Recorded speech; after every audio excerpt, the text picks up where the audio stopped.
अस्सलाम वालेकुम। एक नए चैप्टर के साथ हाजिर है। नाम है form and function in plants. इस चैप्टर के अंदर वैसे तो उसूलन एक टॉपिक सबसे ज़्यादा इंपॉर्टेंट है जो कि पिछले सालों में भी आता रहा है और इस साल भी आया है, और वो लॉन्ग क्वेश्चन आंसर के लिए इंपॉर्टेंट है। लेकिन साथ ही साथ हम थोड़ा सा इसमें जो है वो एक टॉपिक एडिशनल जिक्र कर लेंगे कि जिसमें न्यूट्रिएंट अपटेक और न्यूट्रिएंट से रिलेटेड कुछ बातें हैं, उसके बारे में कुछ तस्करा कर लेंगे छोटा मोटा, ताकि हमारे जो इंपॉर्टेंट टॉपिक्स हैं वो साथ साथ कवर हो जाए। तो फॉर्म्स एंड फंक्शन में सबसे पहला टॉपिक जो हम जिक्र करने जा रहे हैं वो कैटेगराइजेशन ऑफ प्लांट्स हैं based on the osmotic adjustment. यानी प्लांट्स अपने एनवायरनमेंट में वाटर की अवेलेबिलिटी के अतबार से अपने अंदर किस तरह से तब्दीलियाँ लेके आते हैं, और उन तब्दीलियों के अतबार से साइंसदानों ने किस तरह से पौधों को मुख्तलिफ हिस्सों में मुख्तलिफ कैटेगरीज में अकसाम में तकसीम कर दिया। इसमें याद रखिएगा कि हमारे पास तीन जो है वो जर्नल कैटेगरीज बनती हैं। चौथी कैटेगरी हमारे पास वो है कि जिसको हर किस्म की नेमत यानी आसाइश मिली हुई है, वो मीजोफाइट की होती है। तो याद रखें कि हमारे पास सबसे पहली जो चीज़ आ जाती है वो आपके पास हेलोफाइट्स आ जाते हैं। हेलोफाइट्स एक ग्रुप है प्लांट्स का। दूसरी कैटेगरी हमारे पास जो आ जाती है वो हाइड्रोफाइट्स की आती है, ये भी कैटेगरी है प्लांट्स की। और तीसरी कैटेगरी है जिसको हम जीरोफाइट कहते हैं, ये भी बॉडी कैटेगरी होती है। याद रहे कि हेलोफाइट्स वो प्लांट्स होते हैं कि जो कि आपके पास सॉल्ट टॉलरेंट प्लांट हैं, सॉल्ट टॉलरेंट प्लांट्स हैं। ये वो प्लांट्स होते हैं कि सॉल्ट एरिया में ग्रो करते हैं, चाहे वो समंदर का पानी हो या सॉल्ट फ्लैट्स हो, वहाँ पर ये ग्रो करते हैं और वहाँ पर एक ख़ास किस्म की ड्राउट का शिकार होते हैं, जिसको हम आमतौर पे फिजियोलॉजिकल ड्राउट कहते हैं। फिजियोलॉजिकल ड्राउट कहते हैं यानी पानी होने के बावजूद पौधा जो है वो आपके पास पानी नहीं पी पा रहा। क्योंकि उसका ऑस्मोटिक पोटेंशियल जो है वो आपके पास थोड़ा ज़्यादा होता है और बाहर पानी का बहुत ज़्यादा नेगेटिव होता है। ठीक है, तो पानी दाखिल नहीं हो पाता सेल के अंदर। दूसरी बात, अगर हम हाइड्रोफाइट्स की बात करें तो आपके पास ये वाटर लविंग प्लांट्स होते हैं, वो प्लांट्स होते हैं जो पानी के अंदर रह रहे होते हैं, इनको किसी भी किस्म का ड्राउट का सामना करना नहीं पड़ता। जीरोफाइट्स आपके पास ऐसे ऐसे ऐसे ऑर्गेनिजम्स होते हैं कि जो कि वाटर डेफिसिट रीजन में ग्रो करते हैं, और यहाँ पर किसी भी किस्म का पानी इनके पास नहीं होता, तो ये फिजिकल ड्राउट या फिजिकल ड्राइनेस की कंडीशन में ग्रो कर रहे होते हैं। ये बातें आपके पास हो गई जर्नल इनके बारे में रिप्रेजेंटेशन के जर्नली आमतौर पे किस तरह के होते हैं। अब इनके एक एक सिंगल पॉइंट के बारे में बात कर लेते हैं। देखिए, सबसे पहले अगर हम हेलोफाइट्स की बात करें तो हेलोफाइट्स के अंदर इनके जो फ्लावरिंग शेड्यूल है वो ऑल्टर हो जाता है। क्यों? क्योंकि जब बारिशें ऊपर नीचे होती हैं और बारिशें ना होने की वजह से जो ज़मीन के नमकियात हैं वो ऊपर की तरफ आना शुरू करते हैं। क्योंकि होता क्या है कि जब पानी नीचे जाता है ना बारिश का, तो वो ज़मीन में मौजूद सॉल्ट्स को डिजॉल्व करता है, और कैपिलरी एक्शन और एवेपोरेशन की वजह से पानी वापस ऊपर उठ के ज़मीन की तरफ आना शुरू करता है। जैसे पानी विद डिजॉल्व सॉल्ट्स ज़मीन की तरफ आता है तो पानी तो एवेपोरेट हो जाता है, लेकिन सॉल्ट्स रह जाते हैं, और इससे टॉप लेयर ऑफ सॉइल जो है वो सॉल्ट एक्यूमुलेटेड हो जाती है। तो उसकी वजह से क्या होता है कि प्लांट्स खासतौर पे हेलोफाइट्स मेक श्योर करते हैं कि उनके सीड्स और फ्लावरिंग का जो टाइम है वो उस वक्त हो जब आपके पास ज़मीन में नमकियात सबसे कम हो, और ज़मीन में नमकियात सबसे कम उस वक्त होती हैं कि जब पौधा बारिश के मौसम में मौजूद होता है। बारिश होती है तो जितने भी सॉल्ट्स होते हैं डिजॉल्व होकर नीचे की तरफ लीच कर जाते हैं, तो वो अपने ऑल्टर कर लेते हैं फ्लावरिंग शेड्यूल को। दूसरी बात कि वैक्यूल के अंदर आपके पास आइंस जमा हो जाते हैं। आइन जमा होने की वजह से चूंकि सेल का इनसाइड मोर नेगेटिव हो जाता है in terms of osmotic potential, तो बाहर से पानी अंदर दाखिल हो सकता है। और ये बात आपको पता है कि जिस भी जगह पे मोर नेगेटिव वाटर पोटेंशियल या ऑस्मोटिक पोटेंशियल होगा, आपके पास पानी उसी डायरेक्शन में फ्लो करेगा। तो ये काउंटर करने की कोशिश करते हैं बाहर की नमकियात को by increasing the amount of नमकियात इनसाइड द सेल, ताकि पानी अंदर की तरफ दाखिल हो सके। एक और खास बात ये होती है कि पार्टीशन कर देते हैं टॉक्सिक आइंस को लीव्स के अंदर। यूजुअली होता है कि इतने सारे सोडियम के आइंस जमा हो गए कि जिनको हैंडल करना मुश्किल हो जाता है, तो ये लीव्स में जमा करते हैं और लीव झाड़ देते हैं। तो leave as a reservoir, as a site of accumulation बन जाता है, जहाँ पर टॉक्सिक मटेरियल डंप किया जाता है। जब इतना ज़्यादा डंप हो जाता है कि उसको फिर आप हैंडल नहीं कर सकते, तो वो झड़ जाता है और गिर जाता है। दूसरी बात, excretion of salt through salt glands. हमने मैंग्रोव और प्लांट्स को देखा है या दूसरे और प्लांट्स को देखा है, इनमें सॉल्ट ग्लैंड्स मौजूद होते हैं। तो उनमें बेसिकली होता क्या है कि आपके पास वो सॉल्ट्स को जमा करके पानी में डिजॉल्व करके सॉल्ट ग्लैंड्स के जरिए बाहर निकालते हैं। पानी एवेपोरेट हो जाता है, सॉल्ट ऊपर लेयर पे रह जाता है और हवा के साथ वो उड़ जाता है। फिर उसके बाद आपके पास समटाइम्स वो सॉल्ट एक्सट्रूडर्स भी होते हैं या सॉल्ट रिस्ट्रिक्टर्स भी होते हैं कि रूट से सॉल्ट को आने ही नहीं देते ऊपर। तो जब रूट से सॉल्ट ऊपर आएगा ही नहीं तो आपके पास वहीं एक्यूमुलेशन हो जाती है। तो प्लांट के अंदर के मामला जो हैं वो अपने हिसाब से सेट चलते रहते हैं। या समटाइम ऐसा होता है कि रूट लेवल पे पानी के लिए सॉल्ट खींच तो लिया गया अंदर, लेकिन सॉल्ट्स को फिर एक्टिव ट्रांसपोर्ट के जरिए बाहर एक्सक्लूड कर दिया जाता है ताकि अंदर जमा न रह सकें। तो हमें हेलोफाइट्स की मुख्तलिफ स्ट्रैटेजीज देखने को मिलती हैं। Some are salt accumulators, some are salt extruders, या तो लीफ से बाहर एक्सट्रूड करते हैं या रूट से बाहर एक्सट्रूड करते हैं, and some are salts avoiders, यानी वो सॉल्ट को अपने अंदर आने ही नहीं देते, सॉल्ट को अवॉइड करने की कोशिश करते हैं। ये थी हेलोफाइट्स की बात है।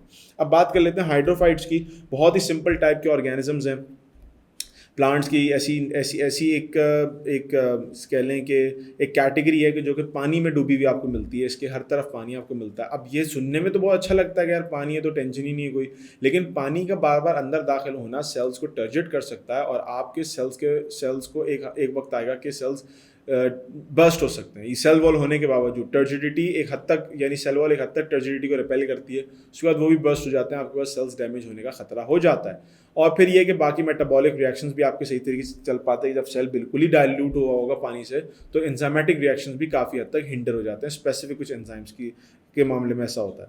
तो इनके लिए क्या करना पड़ता है, इनको अपने आप को अफ्लोट रखने के लिए इनके बड़े बड़े से लीव्स होते हैं, और लीव्स के दरमियान में एरेनकाइमा स्पेसेस होती हैं जिनकी वजह से हवा भरी हुई होती है।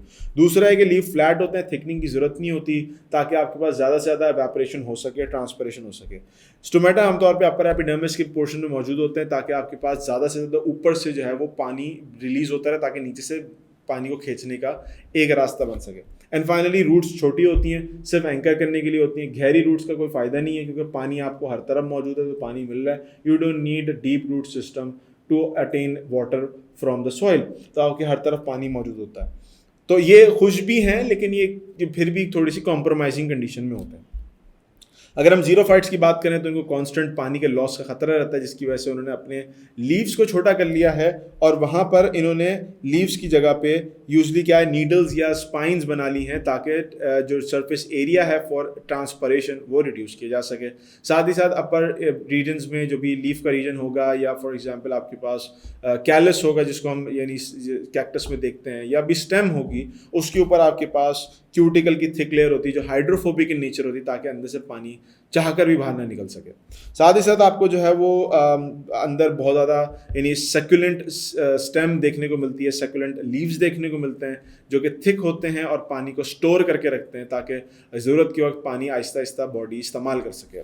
साथ ही साथ आपके पास sometimes shallow, sometimes deep but extensive root system देखने को मिलता है। एक्सटेंसिव रूट सिस्टम यानी बहुत फैला हुआ, लेकिन जो शैलो और डीप है, ये दो अलग अलग क्यों फिनोमेना है, इसको समझ लें। मिसाल के तौर पर हमारे पास ये मिट्टी है, हमारे पास कुछ प्लांट ऐसे हैं कि जिनका रूट सिस्टम जो है वो ऊपर ही ऊपर फैला हुआ है, बहुत गहरा है, बड़ा है, लेकिन ऊपर ही ऊपर फैला हुआ है। लेकिन साथ ही साथ हमारे पास कुछ प्लांट्स ऐसे हैं कि जिनमें आपके पास रूट सिस्टम नीचे की तरफ गया हुआ है बहुत extensive, but they have gone way down as compare to the counterpart जो साथ में लगे हुए हैं। ऐसा क्यों है, तो इस बात को समझ लीजिए। देखें, जब बारिश होती है तो आपके पास बारिश के नतीजे में पानी खड़ा हो जाता है अपर सरफेस पे, और जैसी पानी लीच करना शुरू करता है इनटू दी अबव ग्राउंड या आपके पास टॉप सॉइल को, तो ये जो फैला हुआ सिस्टम है ये वहीं से पानी खींचना शुरू कर देता है। यूजली हमारे पास कुछ ऐसे सामोफाइट्स के नाम से कुछ ऐसे जीरोफाइट्स होते हैं कि जो कि रात के टाइम पे जब ओस गिरती है तो उसको यूज़ करके, जो कंडेंस वाटर उसको यूज़ करके अपनी लाइफ साइकिल चला रहे होते हैं। तो अब आपके पास अगर ओस ऊपर के सरफेस पे गिरी है और आपकी रूट्स हैं ही गहरी, तो आपको पानी लेने में मसला होगा। तो बहुत सारे ऐसे होते हैं कि शैलो उन्होंने रूट्स फैलाई हुई होती हैं कि ऊपर जैसी टॉप लेयर ऑफ सॉइल में पानी आए तो वहाँ से उसको ऑब्टेन करें और अपनी जो उनकी रिक्वायरमेंट है उसको पूरी करें। लेकिन कुछ ऐसे होते हैं कि कहते हैं यार हम जो है ना वो इस तरह से ना ऊपर से नहीं लेंगे, हम डेप्थ में जाएंगे, क्योंकि सैंडी सॉइल है तो पानी बहुत जल्दी नीचे लीच कर जाता है और आपके पास अच्छा खासी वाटर रिजर्वॉयर नीचे मौजूद होता है। यहाँ पर वाटर रिजर्वॉयर होने की वजह से डीप रूट जाके नीचे से पानी निकाल रही होती हैं। तो ये दोनों स्ट्रेटजी आपको जीरोफाइट्स में देखने को मिल रही होती है, डिपेंडिंग ऑन कि जीरोफाइट लगा किस हैबिटेट के अंदर है। तो ये आपके पास कुछ बातें थी इन सब के बारे में। एक हमारे पास एक पार्ट आता है जिसको हम मीजोफाइट्स कहते हैं। मीजोफाइट्स वो होते हैं जो हर एतबार से अय्याशी में ज़िंदगी गुजार रहे होते हैं, यानी आपके पास वो हर तरह से एक ऐसे समझें कि बहुत ही ज़्यादा फेवरेबल कंडीशन में ग्रो कर रहे हैं। पानी भी सही है, लाइट भी सही है, ज़्यादा पानी है ना कम पानी है, ना ज़्यादा लाइट है ना कम लाइट है, बहुत ही फेवरेबल कंडीशन में ग्रो कर रहे होते हैं। ये यूजुअली वो प्लांट्स जो हमारे यहाँ में देखने को मिलते हैं। तो इस तरह से 4 कैटेगरीज बन जाती हैं प्लांट्स की based on their osmotic adjustment. फिर बात कर लेते हैं प्लांट न्यूट्रिएंट्स रिलेटेड कि प्लांट्स की न्यूट्रिएंट्स का मामला क्या होता है। देखिए, प्लांट न्यूट्रिएंट्स का ऐसा फिनोमेना है कि इसमें आप जितने न्यूट्रिएंट्स लिखें और जो सिम्टम्स लिखे हैं वो कम है, लेकिन मैं आपको इसमें एक तरतीब बता देता हूँ कि इसका तरतीब का तरीकाकार क्या होता है। समझे वाली सबसे पहले बात को कि अगर आपके पास प्लांट न्यूट्रिएंट डेफिशिएंसी सिम्टम्स के ऊपर कोई सवाल आता है तो हर मिनरल या न्यूट्रिएंट डेफिशिएंसी के लिए आपने एक हेडिंग बनानी। मिसाल के तौर पर लेट्स सपोज मैं यहाँ पर बनाता हूँ कैल्शियम, एक हेडिंग आ गई कैल्शियम की। सबसे पहले कैल्शियम की मेन हेडिंग के बाद सबसे पहले मैंने चीज़ जो लिखी कि इसकी रिक्वायरमेंट क्यों है बॉडी के अंदर। मैं कहूँगा सेल वॉल बनाता है, मैं कहूँगा अच्छा सेल वॉल बनाने के बाद इसका काम एडिशनली प्लांट के अंदर ये होता है कि ये आपके पास कुछ एंजाइमेटिक एक्टिविटीज़ में रोल प्ले करता है as activator and so on. ये चीज़ें मैं रिक्वायरमेंट में लिखूँगा। दूसरी बात मैं इसमें लिखूँगा कि ये आपके पास सिम्टम्स जो हैं वो कौन कौन से हैं इसके। मिसाल के तौर पर हमारे पास एक ग्रोथ, सेल वॉल बनेगी तो सेल डिवाइड नहीं करेगा, पहली चीज़ सेल की प्लांट की ग्रोथ रिड्यूस हो जाएगी। दूसरा आपके पास जब प्लांट की ग्रोथ रिड्यूस होगी, दूसरा प्लांट के मेजर पार्ट सॉफ्ट होना शुरू होंगे, सेल वॉल में वो सख्ती नहीं रहेगी, रिजिडिटी नहीं रहेगी, वो आपकी सपोर्ट सिम्टम्स में आ गए। तीसरी चीज़ आप इसमें इसकी यानी ट्रीटमेंट कैसे कर सकते हो। अच्छा ट्रीटमेंट का मसला ये है कि ट्रीटमेंट चूँकि हमें पता है फर्टिलाइजर्स के थ्रू कर सकते हैं, but there are some other factors as well कि अगर हम होम बेस्ड अपनी रेमेडी इस्तेमाल करें। मैं आमतौर पर बच्चों को रेकमेंड करता हूँ कि ट्रीटमेंट वाला पार्ट इसलिए लिखें कि इससे चेकर को पता रहता है कि आपने रट्टे नहीं मारे। अब ज़रा आप सर्कुलेट करें कि आपके पास कौन कौन सी चीज़ें ऐसी हैं जो आप डेली लाइफ में इस्तेमाल करते हैं जिसमें कैल्शियम मौजूद होता है। हमारे पास कई सारे फ्रूट्स हैं जिनमें कैल्शियम मौजूद होता है, जैसे गावा वगैरह हो गया, अमरूद हो गया, सेब हो गया, उनमें कैल्शियम होते हैं। माइनर अमाउंट में होते हैं लेकिन होते हैं वो ज़रूर है। इसी तरीके से अगर हम बात करें कि हमारे पास लेट सपोज कि बहुत सारे लोग ऐसा करते हैं कि वो जो शेल होता है अंडे का, उसको क्रश करते हैं और उसको जो है ना मिट्टी में एक लेयर्स की फॉर्म में डाल देते हैं, पानी डलता रहता है, वो लीच आउट थोड़ा थोड़ा कैल्शियम उसमें होता रहता है।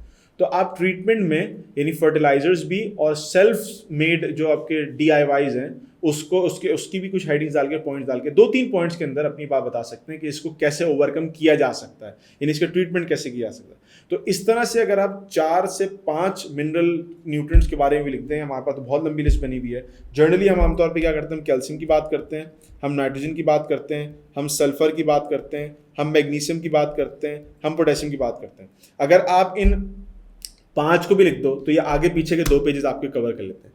दैट बीइंग सेड, एक और चीज़ में एंटर आप ये कर सकते हो कि यहाँ पर आप एक बहुत इंपॉर्टेंट बात बता सकते हो कि मोबाइल और इमोबाइल एलिमेंट्स के बारे में, कि कौन से एलिमेंट्स ऐसे हैं कि जो कि मूव कर सकते हैं और कौन से एलिमेंट ऐसे हैं जो मूव नहीं कर सकते।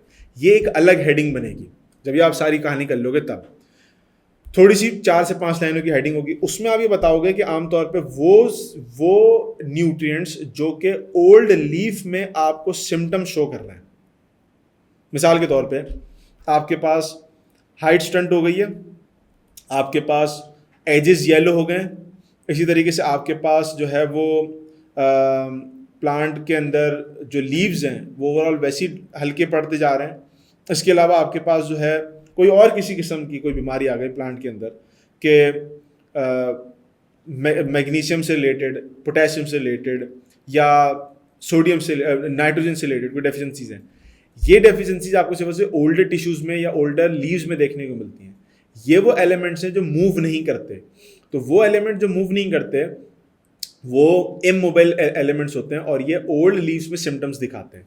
जबकि वो एलिमेंट्स के आपके पास के जो कि न्यू लीव्स में सिम्टम्स दिखा रहे हैं, ये वो एलिमेंट्स हैं कि जो कि आपके पास मोबाइल एलिमेंट्स होते हैं। होता ये है कि जब प्लांट में फॉर एग्जांपल आप कह लो कि जिंक की कमी हो रही है, तो ओल्डर लीव्स जो हैं वो अपने पास से जिंक निकालते हैं और फ्लोएम के जरिए यंग लीव्स को भेज देते हैं। तो आपको पुराने लीव्स खराब होते नजर आएंगे लेकिन नए लीव्स आपको सही नजर आएंगे। इसका मतलब है ये ऐसी बीमारी थी कि जो कि ओल्ड लीव्स को हो सकती थी, लेकिन उन्होंने कुर्बानी दे के नए वालों को अपने वो एलिमेंट प्रोवाइड कर दिए। कम थे ना, तो ये मोबाइल एलिमेंट्स होते हैं। ऐसी बीमारी जो आपके पास न्यू लीव्स में भी है और ओल्ड में भी नजर आ रही है, यानी ओल्ड लीव्स भी आपके पास मर रहे हैं, तो इंडिकेशन इस बात की होती है कि ये आपके पास इमोबाइल एलिमेंट्स हैं, क्योंकि ओल्ड के पास डेफिशिएंसी थी, वो आगे भी ट्रांसफर नहीं कर सके, तो सभी एक साथ मर रहे हैं। तो ये इमोबाइल और मोबाइल एलिमेंट्स के बेसिस पे हम इस तरह से भी एक छोटा सा हेडिंग्स बना सकते हैं जिसमें हम इसको डिस्ट्रीब्यूट करते हैं। तो this was all about forms and functions plant या उनके जो इंपॉर्टेंट टॉपिक हैं उससे रिलेटेड। इंशाल्लाह नेक्स्ट वीडियो के अंदर हम कुछ नई चैप्टर्स के बारे में, कुछ नए इंपॉर्टेंट टॉपिक्स के बारे में डिस्कशन करेंगे। सो स्टे ट्यून विद छा जाओ।